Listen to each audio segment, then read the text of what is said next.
O nosso tema de hoje é: em seu ministério, Jesus agia como Deus ou como homem? O ponto é se o poder vem da natureza divina de Cristo.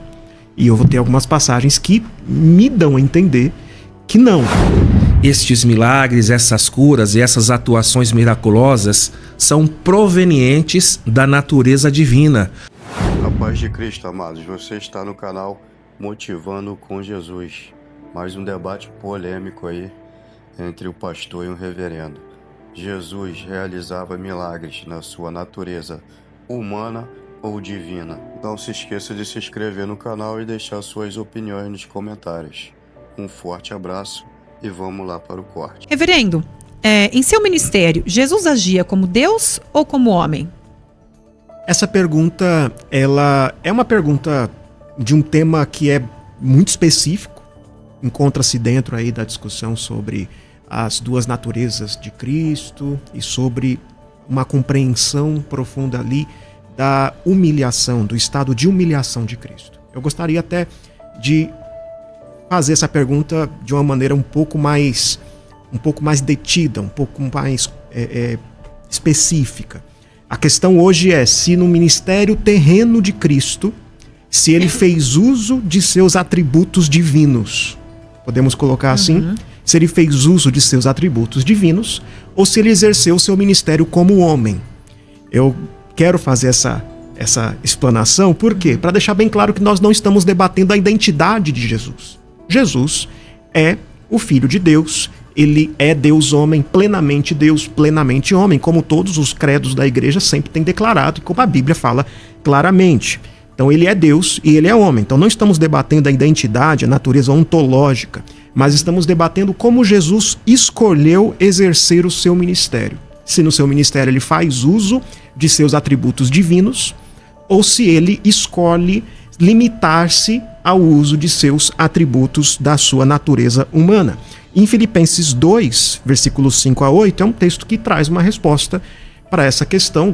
Gostaria de já ler esse texto, que diz: tende em vós o mesmo sentimento que houve também em Cristo Jesus, pois ele, subsistindo em forma de Deus, ou seja, ele permanece Deus, não julgou como usurpação ser igual a Deus, antes a si mesmo se esvaziou, assumindo a forma de servo, tornando-se semelhança de homens. E aí o texto continua, e aí vem, então, a partir desse texto, a minha resposta, que no seu ministério terreno, Jesus não exerce ativamente os atributos divinos de modo pleno.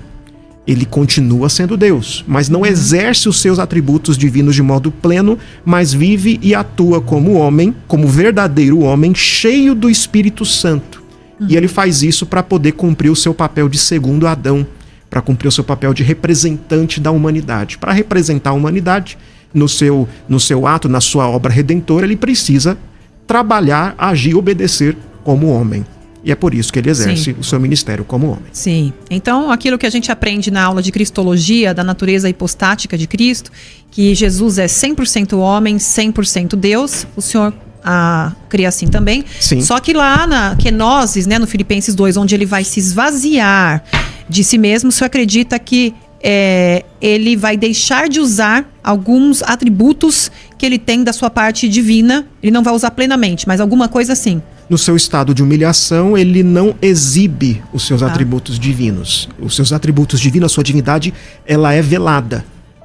Ela é velada.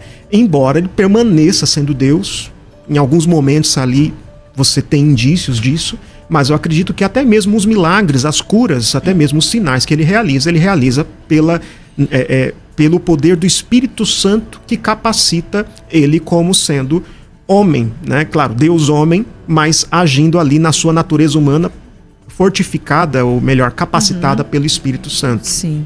Então, até mesmo os milagres, as curas, ele realiza pelo poder do Espírito Santo. Muito Aí bom. Depois algumas passagens bíblicas. Sim, muito bom. Vou trazer. Pastor Éder, no seu ministério, Jesus agia como Deus ou como homem? Obrigado pela pergunta, irmã Camila. Queridos internautas, esta pergunta e o tema do debate envolve uma complexidade gigantesca que é até hoje discutido pelos teólogos durante muitos e muitos séculos. Nós temos umas questões que a gente precisa trazer como resposta para a gente entender essa problemática aí. a unificação das duas naturezas, a humana e a divina de Cristo, acontecem no momento da encarnação do Verbo. Então, quando João diz no seu evangelho, e o Verbo se fez carne, quando Jesus se humanizou, naquele momento acontece a fusão das duas naturezas. Com base nessa questão das duas naturezas fundidas, Jesus ele tem o seu ministério terreno de 3 anos e alguns meses, e mais os seus anos de existência aqui, que é comumente chamado como Jesus histórico, não é? Agora, a questão da natureza divina de Cristo, ela está ligada à sua natureza humana. Quando Jesus ele executa milagres e curas, a origem, a procedência, a fonte de onde sai estes milagres, essas curas e essas atuações miraculosas são provenientes da natureza divina, mas o meio pelo qual se processa a concretização da cura e do milagre é exatamente a sua natureza humana. Então existe aqui uma conexão entre a natureza divina, de onde é a fonte que emana o poder para a realização de curas e milagres, mas esta manifestação do poder vai ser canalizado através da sua natureza humana, pois o Verbo se fez carne. Sim. Então, pelo que eu estou percebendo, é bem parecida a posição de vocês. Tem algumas diferenças. O que você discorda Vamos lá. dele, pastor? As duas naturezas se fundirem. Dentre as posições protestantes sobre um mecanismo, sobre como funciona a união hipostática, você tem as duas posições mais clássicas ali, que é a posição luterana e a posição reformada, né? A posição luterana vai se aproximar dessa ideia de uma comunicação de atributos entre as naturezas, ou até mesmo a ideia de uma fusão das naturezas. Então a ideia que o irmão expressa aqui está um pouco próximo disso, me parece. A posição reformada é de que as naturezas não se fundem, mas que as naturezas comunicam seus atributos à pessoa de Cristo. Então vamos lá. Cristo tem duas naturezas, e ele tem os plenos atributos das duas naturezas. Não há uma fusão das naturezas, mas uma comunicação dos atributos das duas naturezas, da pessoa de Cristo à pessoa de Cristo. O que causa alguns paradoxos nessa pessoa, não contradições, mas paradoxos. Cristo é ao mesmo tempo limitado e ilimitado. Ele é ao mesmo tempo independente, porque ele é Deus, e dependente do Pai. Por quê? Porque ele tem os atributos da natureza divina e os atributos da natureza humana. Aliás, quando essa doutrina, essa posição reformada, ela, creio eu, ela reflete a posição do credo da Calcedônia, quando ela vai trabalhar exatamente a união hipostática e vai trazer essa ideia de que as duas naturezas de Cristo, como diz lá no credo da Calcedônia, são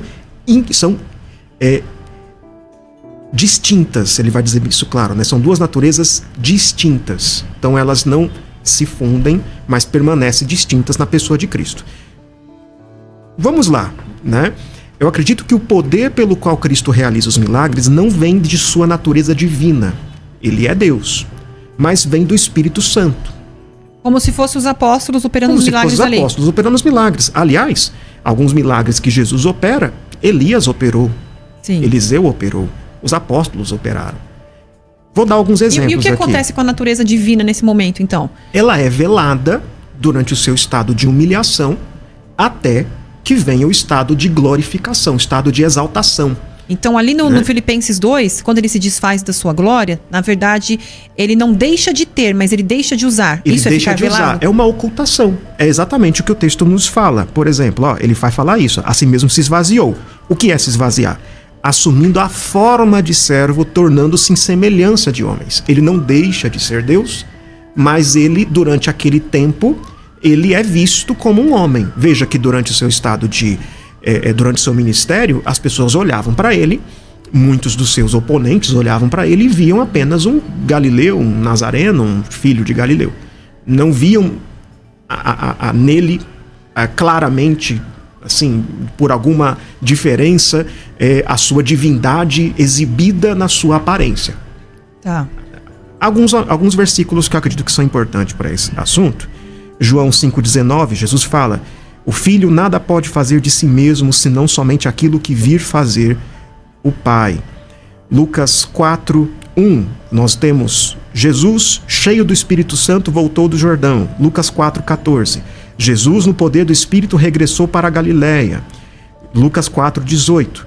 Jesus fala: o Espírito do Senhor está sobre mim, pelo que me ungiu para evangelizar os pobres, enviou-me para proclamar libertação aos cativos e restauração da vista aos cegos, e para pôr em liberdade os oprimidos.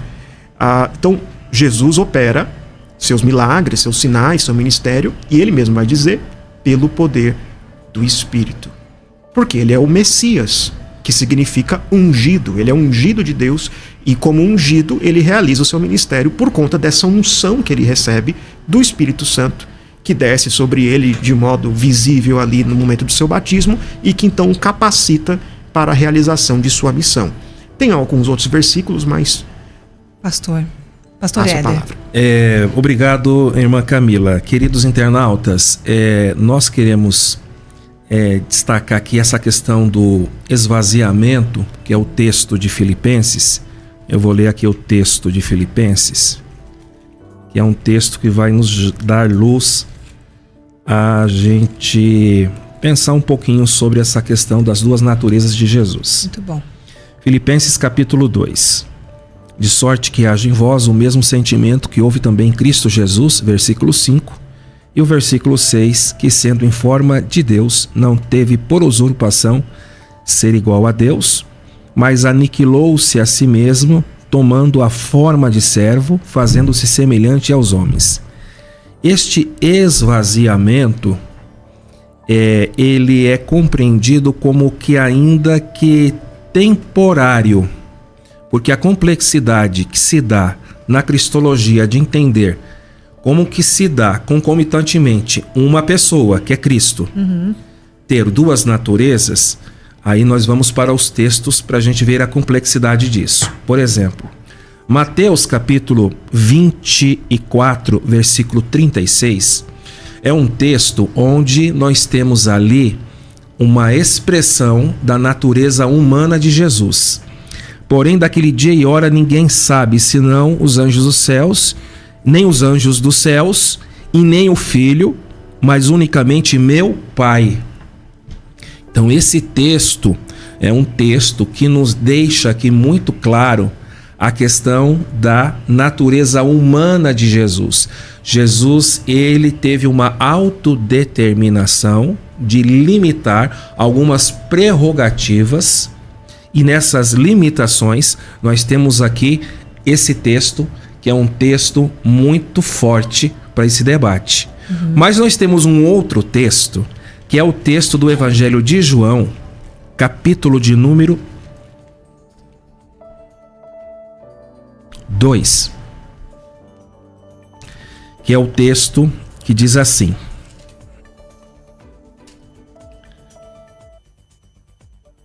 versos 23 a 25.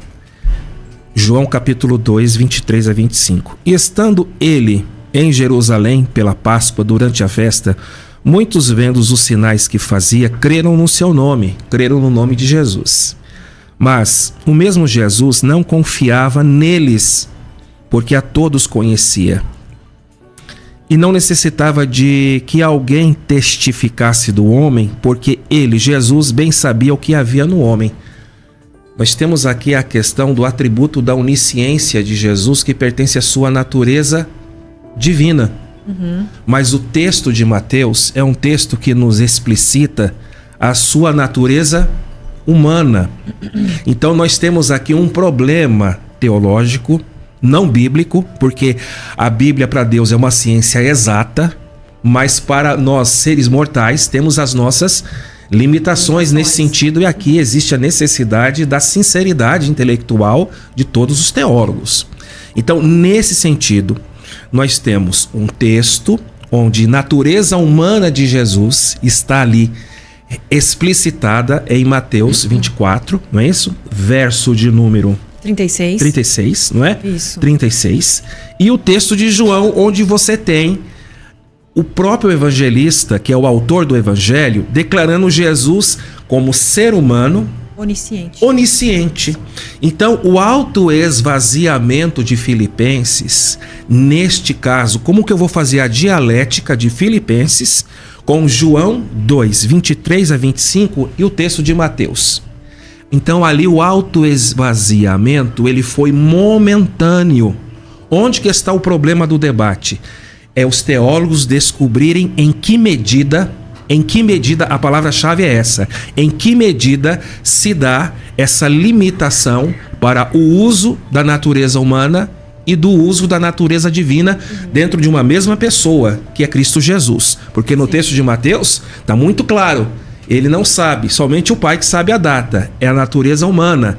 Mas João, quando escreve o seu evangelho, e nós temos aqui um evangelho, e o contexto desse evangelho de João é um contexto onde o tema de João é a natureza divina de Jesus. Cerca de 90% do conteúdo da teologia joanina é um conteúdo que está exclusivo no evangelho de João.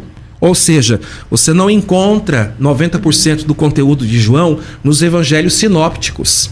Então, porque João, ele tem um foco, um objetivo de trazer aqui a questão da natureza divina como grande protagonista da sua teologia joanina. Então, João aqui ele é muito claro nesse texto.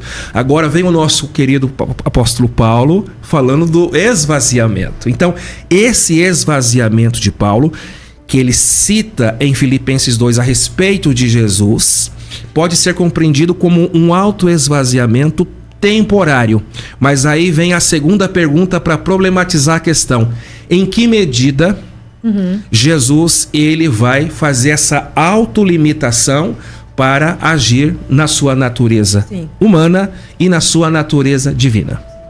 Pastor, quando você fala que mostra a onisciência de Jesus ali em João, quando ele fala para Natanael, eu te vi lá debaixo da figueira, aí também não seria uma onipresença? Veja bem, não seria mais um atributo que ele estava usando ali? Porque ele estava em um lugar fisicamente, mas vem do outro lá. Você disse onipresença, mas você quer dizer onipresença ou onisciência? Acho que os dois. Porque na onipresença... Não corpórea, né? Veja bem, a onipresença é um atributo que está restrito especificamente à natureza divina. Então, Jesus, como ser humano, 100% homem, ele não pode estar em dois lugares ao mesmo tempo. Isso é a questão do seu corpo físico, Jesus histórico, Jesus imanente, ok? Natureza humana. Então, ele não usa da prerrogativa da onipresença por causa da sua... limitação corpórea. Exatamente. Sim. Agora, a onisciência, que é um outro atributo da divindade que o Pai tem e o Espírito Santo tem, o texto de João nos explicita que Jesus ele conhecia o que estava nos homens. Então, pela onisciência, o caso de Natanael é também plausível e, evidentemente, pode ser um texto que corrobora a natureza divina de Jesus. O Jesus que conhece, que sabe de todas as coisas. Então, a questão é como eu vou dialogar natureza humana e divina com esse esvaziamento de Filipenses. Então, eu entendo que esse autoesvaziamento ele tem uma questão circunstancial e o grande desenvolvimento da problemática é a gente pensar em que medida acontece essa questão de natureza humana e natureza divina. Sim, muito bom. Obrigada, pastor. Reverendo já tá com coceira aqui, vamos lá. Eu aprecio muito o fato de ele ter mostrado como essa discussão ela de fato é profunda. É profunda. E isso corrobora até mesmo para a gente entender, junto com os internautas, que a gente não pode fazer teologia de um versículo só. Verdade. Quando a gente fala de doutrina, a gente fala de dogmática, nós precisamos olhar o todo da Bíblia. Cremos que a Bíblia toda é a palavra de Deus, ela toda é inerrante, infalível, e como o pastor disse, de fato, para Deus é ciência exata. Nós é que temos de lidar com isso. Né? E de fato, poderia citar até um outro texto, Mateus 9, versículo 4, Jesus, porém, conhecendo-lhes os pensamentos, disse: por que cogitais o mal no vosso coração? Um outro texto também que corrobora essa ideia. E de fato, a questão da kenosis é um debate clássico dentro do protestantismo. Um debate intramuros. Mas como eu já trouxe antes, existe mais de uma posição sobre a questão do que é esse esvaziamento, e esse assunto certamente não será esgotado hoje. Veja, na posição que eu defendo, eu não digo que Jesus... não entendo que esse esvaziamento seja ontológico. Jesus não deixa de ser Deus, ok? Ele não deixa de ter os atributos divinos. E, aliás, ele pode exercê-los. Jesus não tem nenhum impedimento, nada que o impeça de exercer os atributos divinos, se ele o quiser. Certo? Então, não entendo que Jesus é impossibilitado de agir de exercer a sua natureza divina, mas que ele escolhe não fazê-lo no exercício de seu ministério. Ok? E por quê? Por que Jesus escolhe não utilizar os seus atributos no exercício de seu ministério? Por causa da sua missão. E aí nós temos de então olhar para outras passagens para elucidar esse assunto. Por que Jesus escolhe agir limitado ali pelos seus atributos, pelas limitações da sua natureza humana? Porque ele veio para representar a humanidade como um segundo Adão, para, por meio de sua obediência e por meio de sua morte, salvar a humanidade. Então ele veio como representante para fazer certo aquilo que Adão falhou em fazer. Então veja, Romanos capítulo 5, versículos 12 a 21. Porque como pela desobediência de um só homem muitos se tornaram pecadores, assim também por meio da obediência de um só, muitos se tornarão justos. 1 Coríntios 15, 45. Pois assim está escrito: o primeiro homem, Adão, foi feito alma vivente. O último Adão, porém, é espírito vivificante. Então, o que Jesus veio fazer? Ele veio acertar aonde Adão errou. E aí, então, nós temos aquela diferença entre a obediência passiva, que é quando Jesus ele obedece à lei, a penalidade da lei morrendo na cruz, e a obediência ativa, quando ele cumpre toda a lei. Ele faz tudo certo durante toda a sua vida, e ele faz isso representando a humanidade, representando aqueles que serão salvos, de modo que nós ganhamos esse crédito que Jesus conquista para nós. Para cumprir essa missão, Jesus precisava obedecer como homem. Então ele precisava obedecer como sendo um homem debaixo da lei. Onde é que nós temos isso na Bíblia? Gálatas 4, versículo 4. Vindo, porém, à plenitude do tempo, Deus enviou seu filho, nascido de mulher, nascido sob a lei. Por que nascido sob a lei? Porque ele precisava obedecer a lei. Certo? E precisava fazer isso como homem, para representar a humanidade. Para que essa representação seja válida para mim, ele tem que ser homem. Aí, Anselmo da Cantuária, né? Cur Deus homo, porque Deus homem. Ele também precisa exercer domínio sobre a criação. Que veja, esse é o mandato de Deus sobre o homem, para o homem, né? Dominar sobre os peixes, sobre as aves, dominar sobre a criação. É um mandato cultural. Jesus precisa exercer esse mandato cultural. Por quê? Porque Adão falhou em fazê-lo. Adão falhou em exercer o mandato cultural, falhou em dominar a criação. E Jesus veio, o que Jesus faz? Domina sobre a criação. Ele dá ordem aos ventos e os ventos param. Ele dá ordem ao mar e o mar se aquieta. Ele domina sobre a criação. Nesse domínio sobre a criação, ele mostra que é Deus, de fato, ok? Mas ele faz isso também cumprindo esse mandato que Adão falhou em cumprir. Aí, pastor, quando ele ordena a tempestade, quando ele mostra que ele manda na criação, aí não mostra claramente a divindade de Jesus sendo utilizada? Interessante você dizer isso. De fato, as pessoas olham para aquilo e creem que ele é o Filho de Deus. Mas é curioso que o próprio Cristo diz: se vocês tiverem fé, vocês poderão dizer para uma montanha, vá para lá, e ela irá. E ele diz isso para pessoas que não são Deus. Certo? Só para continuar o argumento. Sim. Tá? Também, Jesus precisa vencer como homem. vencer a morte, vencer o pecado, ele precisa obedecer, ele precisa vencer as tentações como homem, para que então essa sua vitória seja acreditada à humanidade. Quando ele foi tentado, ele foi tentado em sua natureza humana. Porque senão o texto de Hebreus 4:15 perderia a sua força. Quando Hebreus fala, a carta aos Hebreus diz que ele é um sumo sacerdote que se compadece de nossas fraquezas e que ele foi tentado em todas as coisas, mas sem pecado, e por isso ele entende o que a gente passa. Alguém de nós que luta contra o pecado poderia dizer assim: mas para ele é fácil, ele é Deus. Sim. Vou passar para o pastor. Eu tinha muitas perguntas e comentários, mas eu vou passar. Para o tempo ficar justo aqui, deu para entender. Muito bom. Pastor Éder. Então, a questão, queridos internautas, sobre natureza humana e natureza divina.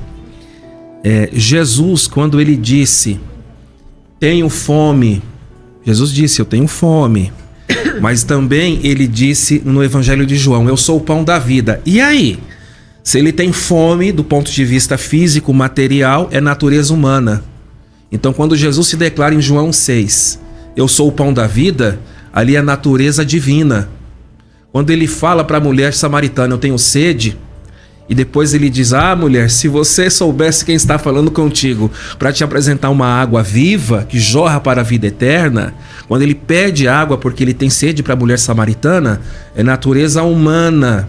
E quando ele oferece a água da vida, é a sua natureza divina. A sua pergunta sobre a questão de parar a tempestade, Jesus, multiplicou os peixes, os pães, ali está uma representação da natureza divina, porque os milagres são provenientes de uma fonte emanadora, e essa fonte emanadora é o poder de Deus. E Jesus, ele tem o atributo da onipotência pela sua natureza divina. Mas Jesus não trabalhava no seu ministério a revelia. Por quê?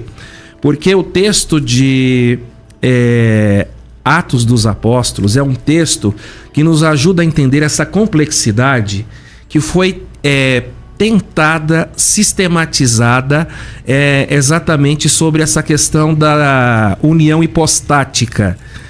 451 Calcedônia. Então, Atos 10, 38 diz assim: como Deus ungiu a Jesus de Nazaré. Então o Pai, aqui é Deus Pai, ungiu a Jesus de Nazaré com Espírito Santo e com verdade. Isso acontece no momento do batismo de Jesus. E uma profecia que se cumpre de Isaías 61. Quando Jesus, em Lucas 4, ele pega o texto do profeta messiânico e diz, hoje se cumpriu essa palavra. Então, o texto diz, ele foi ungido com o Espírito Santo e com virtude, o qual andou fazendo o bem, curando a todos os oprimidos do diabo, porque Deus era com ele. Então, nós temos aqui uma ação tríplice da Trindade, Deus Pai, o Espírito Santo e o Senhor Jesus, os três concomitantemente, na operação de curas e de milagres. Então, a origem do milagre é proveniente da natureza divina, especialmente do atributo da onipotência, mas o canal aonde se transmite esta cura aos oprimidos do diabo foi o Verbo que se fez carne, o Jesus histórico. Veja, é importante deixar muito claro o que a gente está debatendo aqui, né? Nós não estamos debatendo se Cristo deixou de ser Deus, ok? Ele continuou tendo os atributos divinos, e inclusive com o poder de exercê-lo. Quando ele estava na cruz, algumas pessoas zombaram dele dizendo, por que você não desce? Você é o Filho de Deus, por que você não desce daí? E Jesus poderia, como um estalar de dedos, igual Thanos, né? Poderia, com um estalar de dedos, fazer todo mundo ali desaparecer e descer da cruz. Sim. Ele decidiu não fazê-lo. Então, se Cristo pode exercer as suas prerrogativas divinas, podia exercer durante seu ministério terreno? Podia. Se ele exerceu como em sua natureza divina, eu vou entender que não. Eu tenho algumas passagens que dão a entender isto. João, capítulo 10, versículos 37 e 38. Se não faço as obras de meu Pai, não me acrediteis, mas se faço, não me credes. crede nas obras para que possais saber e compreender que o Pai está em mim e eu estou no Pai. De fato, como o pastor Herder disse, a Trindade está presente em todas as ações redentoras. Não negamos isso de maneira nenhuma. O Pai, o Filho e o Espírito Santo estão operando. O ponto é se o poder vem da natureza divina de Cristo. E eu vou ter algumas passagens que me dão a entender que não, nesse momento. Essa é uma dessas passagens. Ele faz as obras de seu Pai, sempre em submissão ao Pai. Mateus 12, 28. Se porém, Jesus falando, se porém eu expulso demônios pelo Espírito de Deus, certamente é chegado o reino de Deus sobre vós. Ele expulsa demônios pelo Espírito de Deus. Então, o poder vem da onde? De onde vem o poder que o capacita para o ministério, sendo ele o ungido. O próprio nome Cristo significa ungido. Esse poder vem do Espírito Santo. E ele o faz não como regra constante, não é o tempo todo que o Jesus opera isso, mas em momentos específicos ele realiza alguns sinais visíveis, alguns sinais bem chamativos, mas ele o faz sempre pelo poder do Espírito e debaixo da submissão do Pai. Ele não deixou de ter os seus atributos. Então ele tem os atributos, mas ele velou sua glória. João 17,5. Jesus na sua oração sacerdotal. E agora glorifica-me, ó Pai, contigo mesmo, com a glória que tive junto de ti, antes que houvesse mundo. E olha que ele usa o tempo passado do verbo. A glória que tive. Não é que ele deixou de ser Deus, mas a sua glória se tornou oculta, velada durante o seu estado de humilhação, que acaba, esse estado de humilhação, na sua ressurreição e posterior exaltação e assentamento ali à destra do Pai. Agora ele está no estado de exaltação, agora ele exibe e manifesta os seus atributos divinos. Mas como homem, ele foi como um rei disfarçado no meio do seu povo. É um rei que, em vez de usar suas roupas reais, em vez de usar suas prerrogativas, ele se disfarça e anda ali no meio do seu povo. Então é dessa maneira que eu explico essas objeções. Mas Jesus, ele manifesta em alguns momentos onisciência. Manifesta, ele não deixou de ser. Ele não deixou os seus atributos. Então a questão é se ele exerce esses atributos na realização das obras de seu ministério. Você entende que ele exerce pelo poder do Espírito. Pelo poder do Espírito. E não porque ele está usando a divindade dele na hora. E não a divindade dele na hora. E o fato dele perdoar pecados, não seria algo só para Deus isso? Sim, e ele é Deus. Então ele tem autoridade para perdoar pecados. Então veja, é essa a resposta. Não estamos discutindo a identidade de Jesus. Jesus é Deus, então ele pode perdoar pecados, ele pode dizer, eu sou. Antes de Abraão existir, eu sou. Ele pode dizer isso, por quê? Porque ele é Deus. Ele é Deus. Mas ele exerce o seu ministério como homem. E por quê? Por que ele exerce o ministério como homem? Como eu disse ali atrás, para ser o nosso representante, para ser o segundo Adão, aquele que faz certo. Não, ele precisa, se a Bíblia fala para nós que nós devemos olhar para o exemplo de Cristo, se Cristo nos mostra como viver, esse exemplo só funciona para nós se ele exerce esses atos, a sua obediência, como homem pelo poder do Espírito. Se não tem a humanidade, ele não é o Messias. Então, senão a gente falaria assim, mas eu segui o exemplo de Jesus, mas para ele é Deus. Eu não sou. Então como é que eu vou seguir o exemplo dele? Mas ele realiza, ele é obediente, ele segue a lei, ele cumpre a lei, ele faz tudo isso pelo poder do Espírito Santo. E ainda ele diz para os apóstolos, vocês farão obras maiores do que eu, pelo poder do Espírito Santo. Aí, amados, esse foi o corte. Espero que tenham gostado. Não se esqueçam de se inscrever no canal, clicar no botão Seja Membro para que possamos estar trazendo mais vídeos como esse. Um forte abraço e até a próxima.